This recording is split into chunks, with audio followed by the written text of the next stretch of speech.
Hello, everyone. So this is session number 7 of our YouTube series for iOS development for beginners. Okay, so before we start, let's have a recap of what we have done so far, what we have talked about so far. So in the start, we have started with the introduction of iOS development. We have talked about what iOS development is and uh, what is the scope of iOS development in the industry, or what you need to learn iOS development, like what will be the technical requirements that you have fulfilled to learn iOS development. Like you should have a MacBook and you should learn Swift before dive into the development part in iOS. And then we have learned how to set up Xcode on your MacBook, and uh, we have discussed a slide about Xcode environment. And then we have learned about some Swift basics like variables, constants, operators, data types.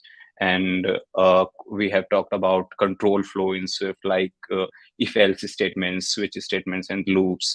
And we have talked about optionals, functions, and closures in Swift.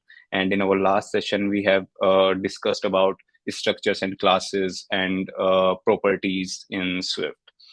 And in this session, we will be talking about interface builder and the introduction of interface builder in Xcode means storyboard, how storyboard will work, or what you have to know before you start creating some UIs for your iOS application to develop your iOS app. And after that, we will be talking about view controllers in iOS. What are view controllers? View controllers are basically the Swift files that will be controlling your screens. And then we will create some navigation based. After learning about view controllers, we will be creating some navigation based app which contains more than one screen, so that we can learn how to navigate from one screen to the another. And after that, we will be learning about data persistence in your app, like how to save data in your local, and how to fetch data in your local, so that you can show something if you don't have on screen, if you don't have internet at the moment, if user don't have an active internet at the moment. So that, let's say, if you are fetching some data from the server, so it will require internet on user's device. And let's say for example, when we open Instagram, sometimes it when our internet is slow, it shows uh, uh, unable to refresh the feed. So basically, but you are not seeing the empty screen, you are seeing some data, some feeds on your screen. Basically, that was cached data, the data saved at the local. Because what we do in caching, or why we do caching, actually, when user don't have internet, or don't have active internet off, or if he's having slow internet, so and if data is not coming from the server because of the internet, so that we can show something on the screen. the so हम क्या करते हैं, जो पिछला data आया होता है जब भी उसने प्रीवियसली ऐप को ओपन किया होता है, उस टाइम जो डेटा फैच हुआ होता है सर्वर से, हम उसको कैश कर लेते हैं, बेसिकली सेव कर लेते हैं लोकल, अपने लोकल डिवाइस पर. And next time when he opens the app, first what we do, we get data from the local device, from the local memory, show on the screen, and then uh, we make a call to server. And जब हमारे पास server से call आ जाती है, if internet is active, तो हम फिर जो नया डेटा हमें सर्वर से रिसीव हो रहा होता है, वो हम स्क्रीन पर दिखाते हैं. So that's why we use caching, so that in case of slow internet, we have to have something to show data. Okay, we have to have something to show on screen to the user. Okay, then we will discuss about what we need to persist data in local, means what technology or things we have to learn to save or fetch data from the local. So we'll be talking about core data and VLM and user defaults in Swift.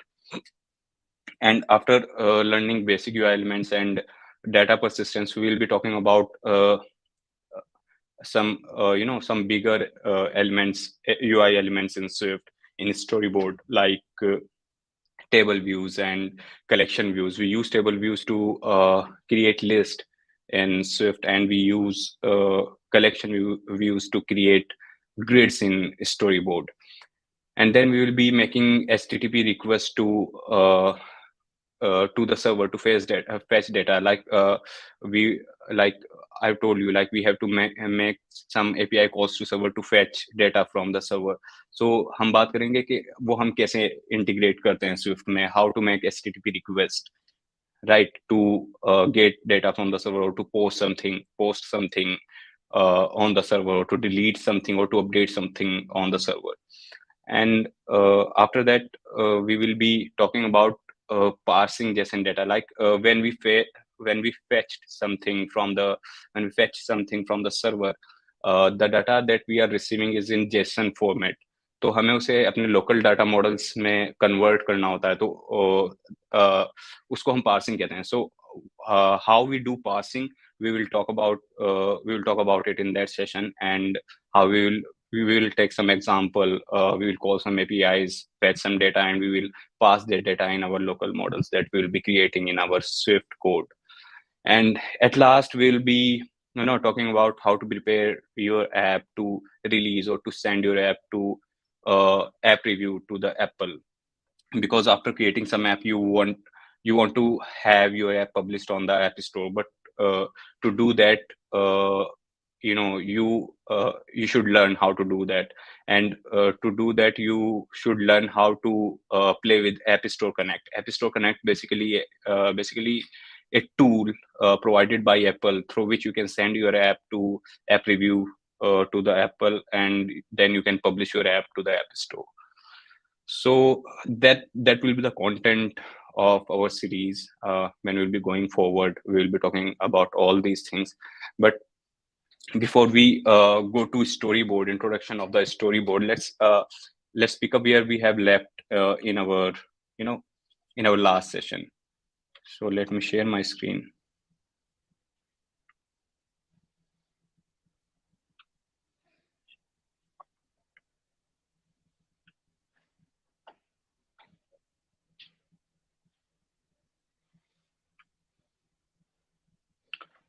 I hope my screen is visible. Okay. So in our last session, we have talked about enums and how to write enums in Swift. Then we have talked about structures and classes, how to create structures, how to create classes, or how to create instances of structures and classes. And then we have compared structures and classes.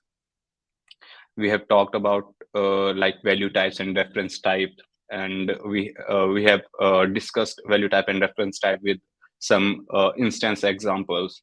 And we have talked about like what are stored properties, what are computed properties in Swift. So now going forward, now we will talk about what are instance properties and what are type properties. So for example, like let me create some structure. Let's say a structure of class. Let's create a class.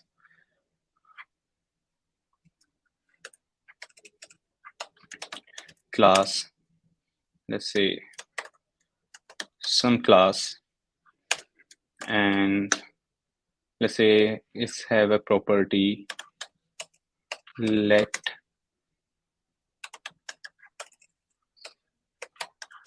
instance property.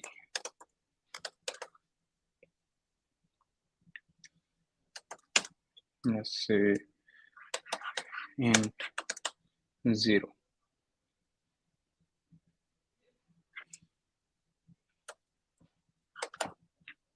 Let's say it's have an init.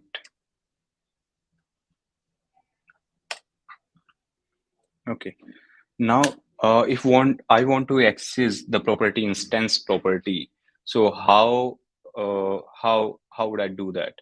Actually, to access the property instance property, I have to first create an object of the of the class some class. Let's say let some instance equals to some class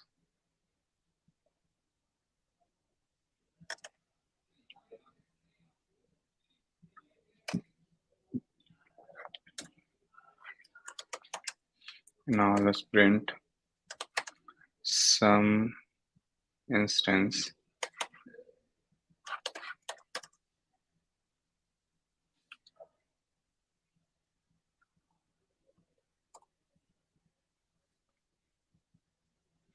so now if we run it,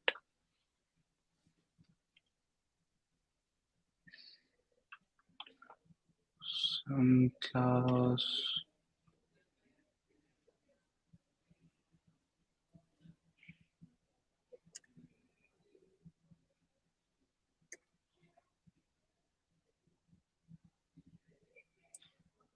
just a second, is there any problem?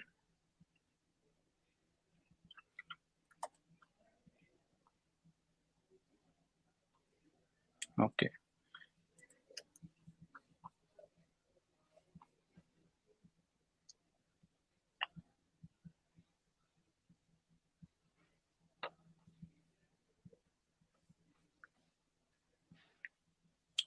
okay, now this is some class one. Let's say this is var some property.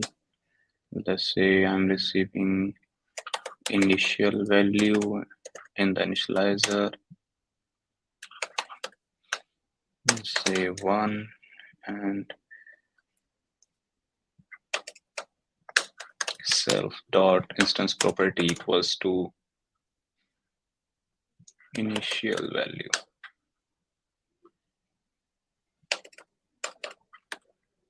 And now let's pass something, sorry, initial value, let's create instance of some class 1, and then let's print some instance dot instance property.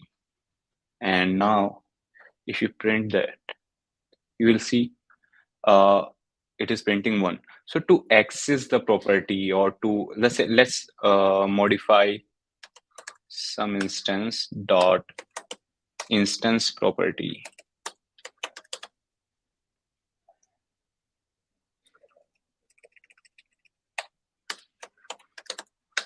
equals to 5, and now print it.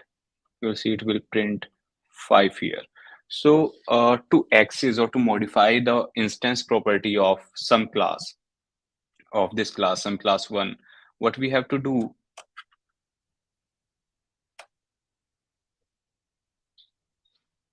basically we have to create an object, create an instance of this class. So this is why we are saying there is no other way to access that property. So this is why we are saying these are instance properties. To the properties of object, properties of instance, to access or modify those properties, you have to create an instance or object, and then you can access those properties or you can modify those properties. So these are the properties of instance, not class. So this is instance properties. Now let's talk about what are type properties. Now let's say if I create a class, let's say class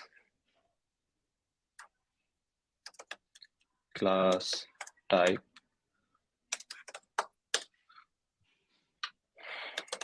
To create a type property, now this is type property. To create a type property, var init type property, and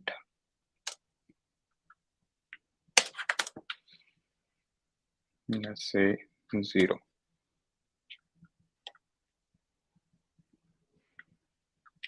To create a type property, you have to add static before you declare that property, static keyword. So this static keyword made this property type property. Now to access this property, you don't have to create an instance, because this will be the property of type itself, not the instance. So for example, let's say if I want to access this property, I can directly just do that class type dot type property, and you will see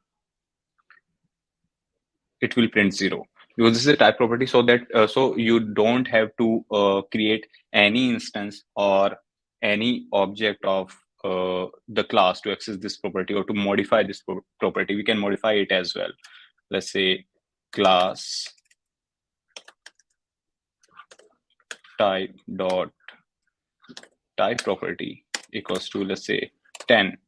Now print it, it will print 10. So this is the difference between type property and instance property. And now the question arises, what is the use of it, where we use type properties. So in your project, because classes and structures will be the building block of your project. So when you have a class, you want a class singleton. That means you want to access some property from a class throughout your project, and you want to access them, you want to modify them, and you wanted that if you modify them at one place, it should reflect, or you want to access those in other place as well. So you make those properties type properties, because you don't want to access them through instance, because every time you create an instance, it will create a different reference. So if you change something on one reference, it will not reflect on the other reference. Okay, so for example, like your data manager class, you use type properties in your data manager class to perform some operations throughout your app, or to give you access of some properties throughout your app, throughout your project. So these are the differences between instance and type properties. Now let's talk about property observers. What are property observers? So let's say, for example, let's create a class. Let's say class example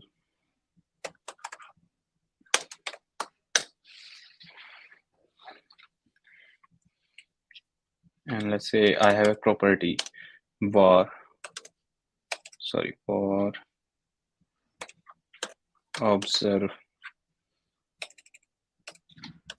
observable property. And let's say this is of type int, and initial value is 0. So there are two types of property observers. One is will set and another is did set.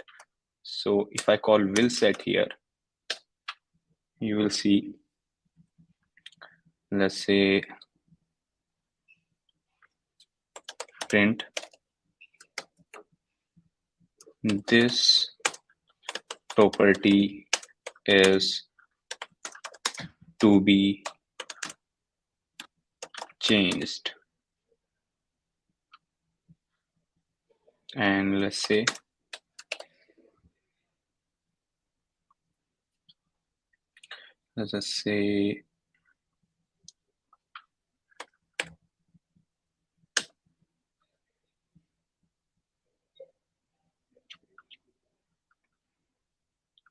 now let's create an instance. Let example equals to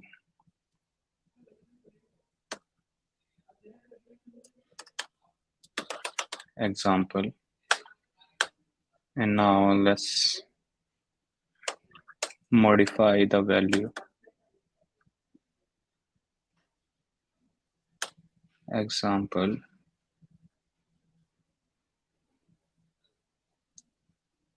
dot observable property equals to, let's say, 5, and now print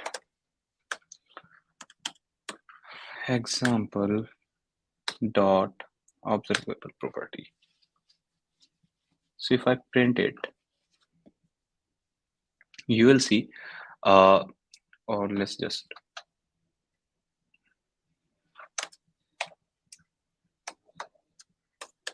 property has changed.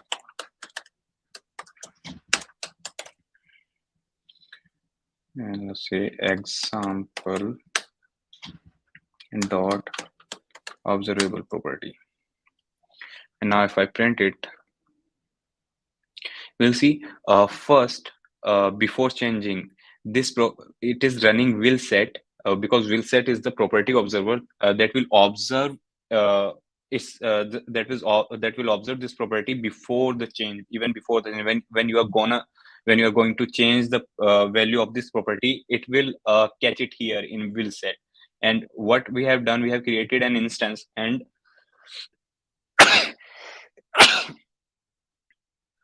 we have created an instance, and then we are assigning some value at uh, observable property, that is 5. So when we have when we are modifying the value of observable property, will set observer is catching it here that this property is going to be changed. Okay, and this is printing here this property is to be changed is. And after that, when after changing, we are printing property has changed and it is printing it. So will set observer will catch it even before the change when you are trying to modify the value. So it will catch it before modifying the value. It is telling you that the property will set property is going to be set. It has not changed yet. Okay, now there is another observer, that is did set. So this property has already changed. What it will do, it will observe the property after setting it, or after changing, or after modifying the value. So now if I print it, you will see first this statement. Okay, let's print it. You'll see the property has already changed and the value is coming 5. That means did set observer is catching the value after modifying the value of this property. That is initial value was 0, and what it has done, we are modifying the value. So did set is running after modifying it, after modifying the value. That's why it is printing 5 in this statement as well. Before it was printing 0, because will set observer was observing it even before the change. Okay, that it was telling us that it is gonna change or it is gonna set the value. So this is the difference between did set observer and will set observer. Let's have an example of those two together. Let's say did set and run will set. Will set.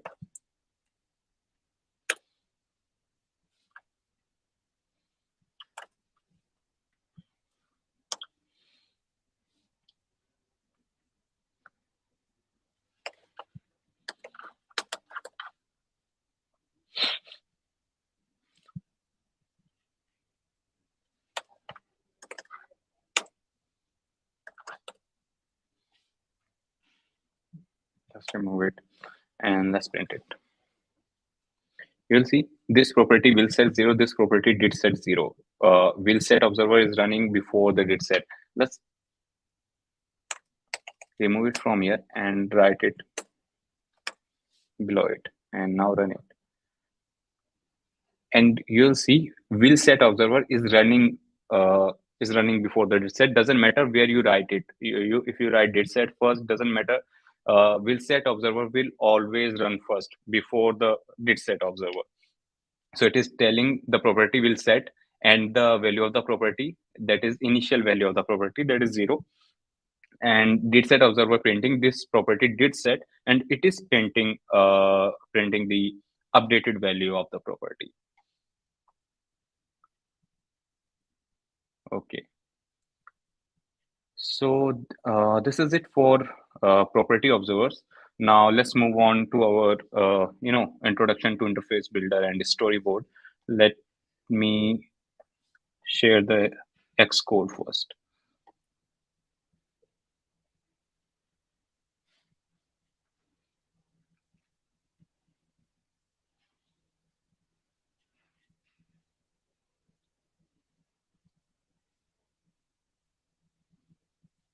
Okay, so now create a new Xcode project. Let's go there and create for iOS app. Next, and then let's give a name to our project. Let's say storyboard demo, and let's fill anything in your organization identifier, my organization, example organization. You can fill anything and choose an interface here. What interface we are going to be, or what UI tech we are going to use in our project. So we are choosing Storyboard here, not Swift UI. Language will be Swift, and let's next create, and your project will be created. So this is what your project will look like after you creating a project in on Xcode. So first, uh, let's talk about a bit about Xcode, or what are the properties in your project when you create a project. What are the initial files, and what are the initial properties, or root files that you should know before you start writing some code. So this is the root file of your project that is coming on the top. It has some properties, some general properties, signing capabilities, info plist, and all. So in general, you are seeing first the supported destination. That means the destination, the devices that you that gonna run your app onto. So if you want your app to just run on iPhones, so you can just select iPhone here. You can delete iPad and Mac here. If you want iPhone and iPad for your app, so you can add and delete anything. If you want just iPhone, you can delete iPad as well. If you want iPhone and iPad both, so just leave it here. Okay. And then the minimum development deployment, that means what should be the minimum version of iOS which will be running your app. Let's say if I have selected 16.4 here, that means the version that are 16 that are equal to 16.4 or greater than 16.4, the devices that is running on iOS version 16.4 and the greater than 16.4 will be able to run your app. Otherwise, if any device that has a lower version, lower than 16.4, will not be able to run your app.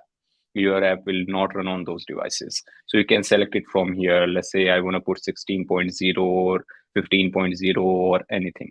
Okay. For now, I'm just, leaving it as it is. So you can choose any app category. You can choose a name for your app, the name that you want to show, to by default, if you're not setting anything, it will show storyboard demo on your device in the app library. But if you want to give some name to your app, so you should have to give some name here on display name. Let's run it.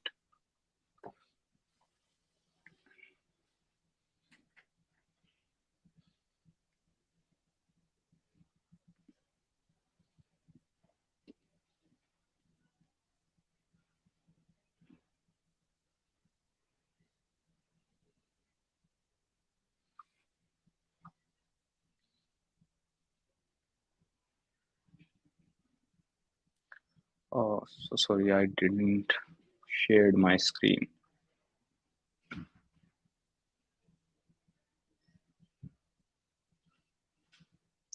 Just a second, guys. I didn't share my screen. Let me share my screen first.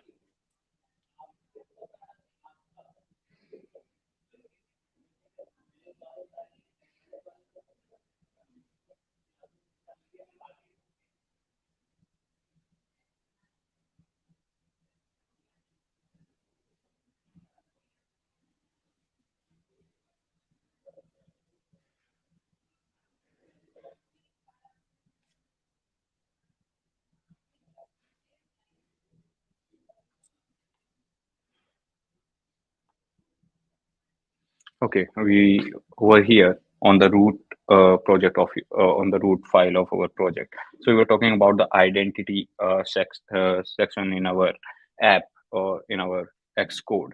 So we were talking about display name. So if you want, you want to show some name of your app in app library, you want to have some name.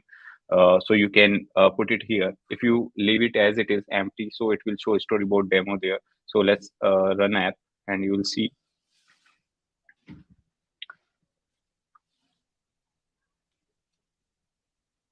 So now if I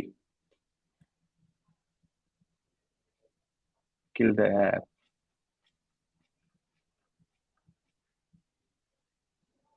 you'll see storyboard demo here. It is showing the name of the app is storyboard demo underscore demo, the name of our project by default. So let's say if I want to put some name of my app, let's say I want to put my project. So save it, and now if I run it,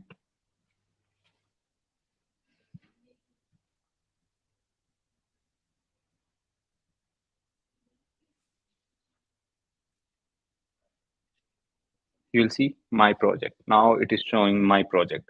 So the name that you want to put for your app, the name that you want to show in the app library for your app, you can put it here in display name. Okay, now this is the version of the app of your app. Let's say first when you are creating an app and you want to send it to the app store first. So of course you want to send first version. So this is version number. So let's say you have created an app and send it to app store, and now you are enhancing something. You are fixing some bugs in your app, and then you have to send your changes or new build to the app store. So you have to change this version number to send it to the app store for review and release. So this is the version of your app basically. And deployment info, like you can change orientation, like if you want to give support of both landscape and portrait, or if you just want to give the uh, support for portrait orientation, so you can change it from here. And then app icons, if you have some app icons, you can put it here to show in app library. So these are some general properties of your app. These are app specific, where you can change something or set something. And this is the section for signing in capabilities. Let's say if you have a valid if you have a valid Apple Developer Program certificate. So what you can do, you can just put your team name here, and you would be able to run your app on physical devices, right? Or you would be able to send your app to App Store. You have to connect your app, your project with your Apple Developer account to send your app to App Store Connect for review and release, and to run your app on physical devices as well. And this is the info plist, where it will contain some basic information, like if you want to provide some information to your, if you want to uh, ask user for some permission, let's say location permission to access the current location of the user, or to access the context of user's device. So you have to put those permission here in info plist. And there are some build settings, and we will be talking about this later, and build phases as well. So this is the root file. Now you have a then app delegate class. This is the class which will run when your app launches. This is the first class. That means this is the entry point in your application. When you run your app, or when an app runs on the device, this is the first class that will run. It has some basic methods that will fire when user uh, that means these are the lifecycle methods of your app. Like when a user launches app, when your app launches on the device, or when user send your app to background, or your app come to foreground again, or user kills the app. So these are some basic methods, app lifecycle methods that fires on application lifecycle events, like if application coming in the active state or inactive state, or it is going into the not running state, or the application is going to be terminated, and all. Okay, and then this is the view controller. We will talk about view controller later. And then this is the storyboard file. This is the storyboard file. Basically, here you will be creating all the UI for your application, the main.storyboard. You can rename it as well, but for now it is just main.storyboard. Yes, it is the storyboard file. And okay, okay, let's create something here in Storyboard. Let's let's just let's add a label here. This is the label, and this here is in the right panel. This is this is attribute inspector for a UI element. Like we have selected an label here, a label here, and this is the attribute inspector, which will show all the attribute and properties of the label. Like if you want to set the text onto label, let's say my text or something. So it will set it my text. You are seeing my text. And let's say if you want to change the color of this text, let's say accent color, and you see my text. And if you want to change the font, you can change the font as well. You can change the weight, you can change the style, you can change, let's say, make it bold. You will see it is bold now. And many other properties. So this in the left panel, this is the that we have selected for now. This is the attribute inspector, which will show all the attributes and property of your UI element and any UI element like text, text field, or your button as well. And here this is the identity inspector, which will show which basically containing the identity information of the element, like which class it is, which module it is, like it is UI label class. And this is the size inspector here, which will telling you the axis and the width and the height of your component. Like for now it has a width of 74 pixels and height 26 pixels.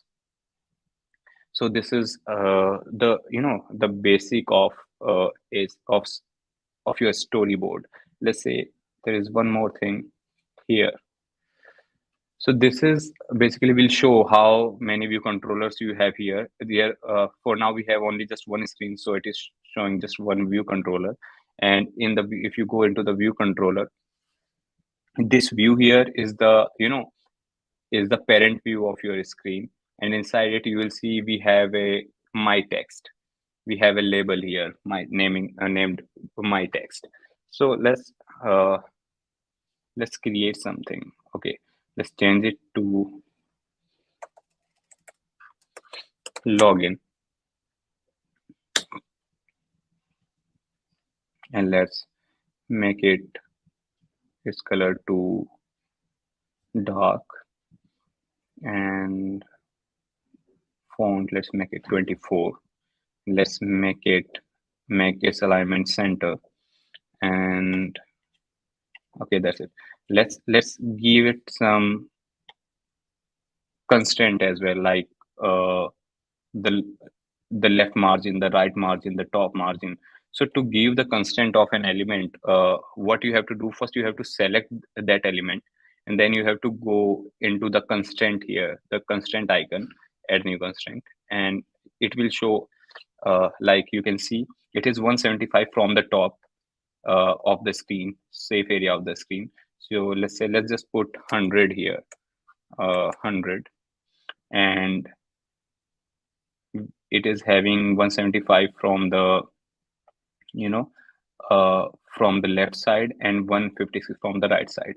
So let's just put 125 from the top, and now it is having 125 from the top surface area. And for the horizontal, let's just put it into the center of the screen in the horizontal on the horizontal axis. So horizontally in container, you can go here to set the axis or alignment of an element. You can go here and you can choose horizontally in container.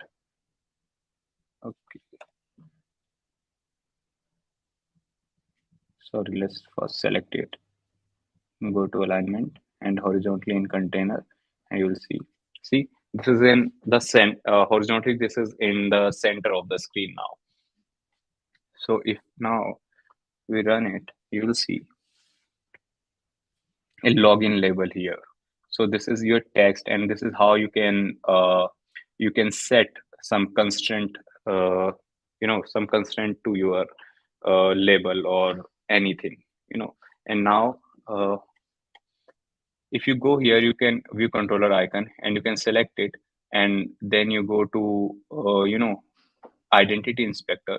So you can see the name of the class associated with this screen, and the name of the class is view controller for now. So to connect uh, things from the to connect UI element to your code file, because what you will be doing, you will be connecting your UI elements to your file, so that uh, you can control it from the code side. You can change the text, or you can receive some action from the user when user, let's say, clicking a button, when user, let's say, entering some text. So you want to control, you want to access your UI elements into your code file.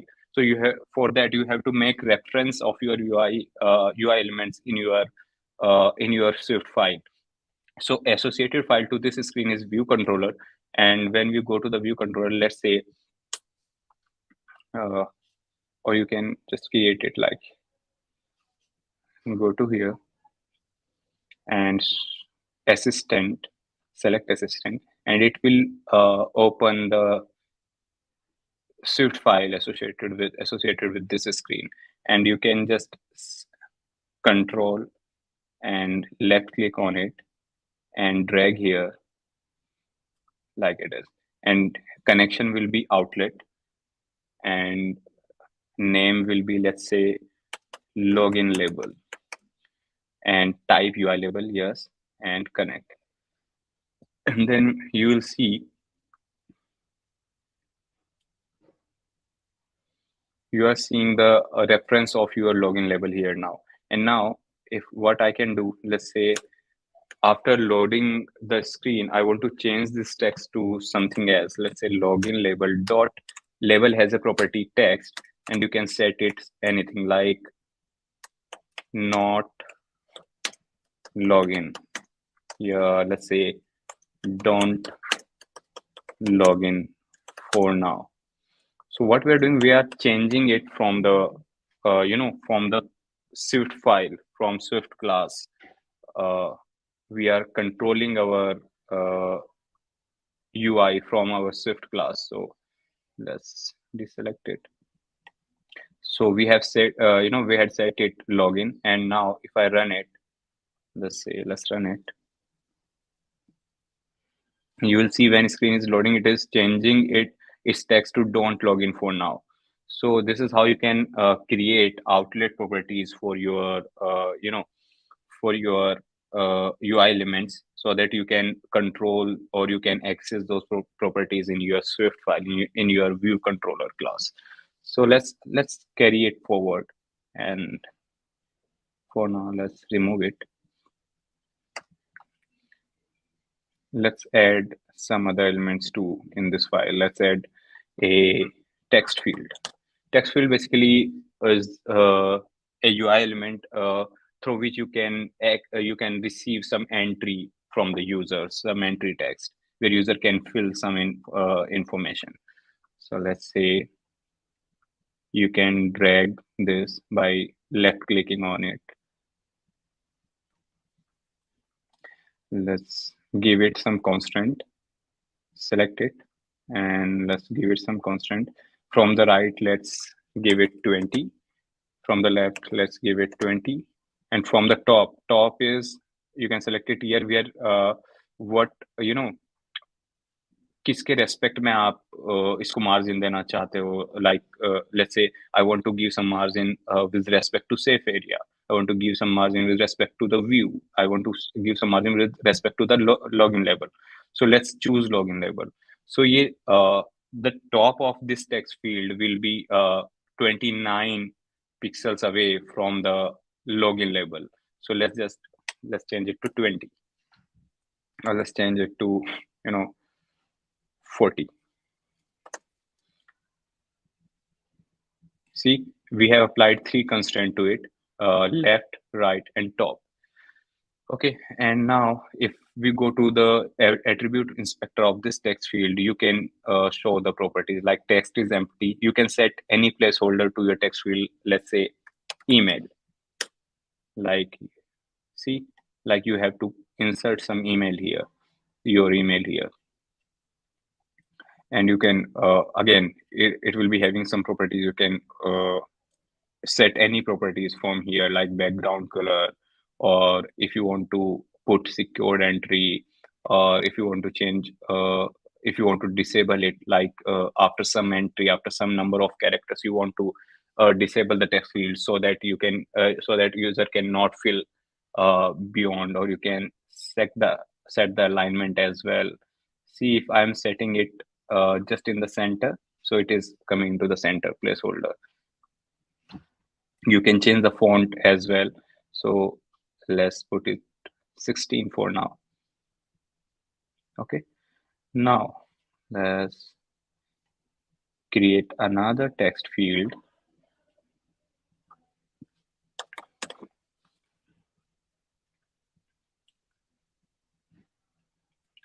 And same, drag it here, and put it some constraint that is 20 here as well, 20. And from top, let's give it 20 from the above text field. See, email text field, 20 from the email text field. And now enter, and you will see 3 constraint applied to it. And let's uh, put a placeholder here, that is, let's say, password. You see, placeholder password.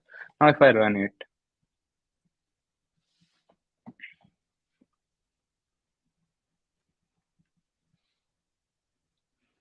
you can also select a keyboard type here. Let's first have a look how it is looking. See, you're seeing the email and password text field, so you can put something here. So let's say an email text69 blah blah blah. So you can put your email here, you can enter a password here. But what you don't want to see password like that. If see, you don't, let's say if I am filling some password, so you don't want that user can can see the characters that I'm filling in the password field. So what we can do, we want this hidden. We want the characters of my password, of your password, user's password, hidden. So in the property, in the attribute inspector, what you can do, you can go here and you can see there is a field that is secure text entry. You can just check it. And now if you run it, you will see, if I put email, I'm seeing the character. But if I something in a password, I'm not seeing anything now, because I have checked secure text entry flag for this. That means I want this entry secure. I don't want to show the user what is being entered into this field. So, and you can also select a keyboard type. Let's say if I want to select some keyboard type, let's go. I can select number pad, I can select phone pad, I can select email address. So for now, the text keyboard is looking something like this. See, a normal keyboard. Now let's just say I want to choose an email, numbers. Let's say I want to choose email address here. And if I run it, and if I go to enter something into it, you'll see I am seeing at the rate here, and before the keyboard was different. Let's say if you select it, see, the keyboard is different for password and different for email. So you can choose a keyboard type as well for your text entries, for your text fields. So I guess that's it for the introduction of your interface builder. We'll be carrying it forward in our next session, where we will be talking about UI elements as well. We'll be talking about in deep for all the UI elements, about all the UI elements like text label, text entries and text editors, text fields, buttons, and how to receive events from buttons, or how to catch a text entry, or change in the text entry in a text field in our Swift file view controller class. And so we will be discussing all that in our next session. So that's it for this session. If you have any questions, so we are here for next 1-2 minutes, so you can ask it right away into the comment section.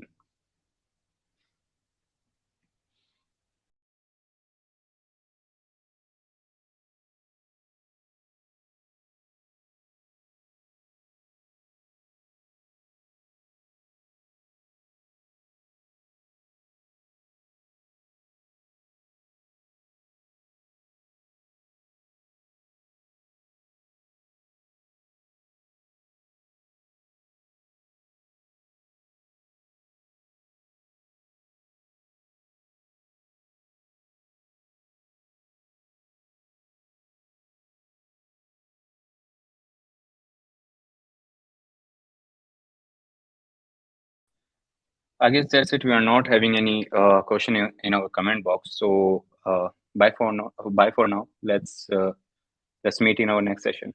Thank you.